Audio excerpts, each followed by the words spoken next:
Press club Jessore অডিটোরিয়ামে সাংবাদিকদের পেশাগত কাজের সুবিধার্থে 2টি শীততাপ নিয়ন্ত্রিত যন্ত্র এসি প্রদান করা হয়েছে। আজ সোমবার 6 জুলাই সকালে এক অনুষ্ঠানের মাধ্যমে যশোর 2 চৌগাছা ঝিগরগাছা আসনের সংসদ সদস্য ডাক্তার মোসলেউদ্দিন ফরিদের পক্ষ থেকে এই এসি হস্তান্তর করা হয়। নির্বাচনের পূর্বে সাংবাদিকদের সাথে মতবিনিময়কালে দেওয়া একটা প্রতিশ্রুতি বাস্তবায়নের অংশ হিসেবে তিনি এই উপহার প্রদান করেন। সংসদ সদস্যর পক্ষ থেকে অডিটোরিয়ামের জন্য সিনট্যাক্স ব্র্যান্ডের 2টি এসি দেওয়া হয়েছে। এসি হস্তান্তর অনুষ্ঠানে সংসদ সদস্য ডাক্তার মোসলেউদ্দিন ফরিদ ছাড়াও উপস্থিত ছিলেন জেলা জামাতের সহকারী সেক্রেটারি গোলাম কুদ্দুস, জামাত নেতা অধ্যাপক আবুল হাশেম রেজা ও জয়নাল আবেদিন।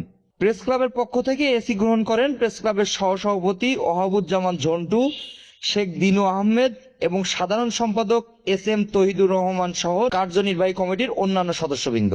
অনুষ্ঠানে সংসদ সদস্য ডাক্তার মোসলেউদ্দিন ফরিদ সাংবাদিকদের পেশাগত দায়িত্ব পালনে পরিবেশগত সুবিধা ও কাজের অনুকূল পরিবেশ বৃদ্ধির উপর জোর দেন।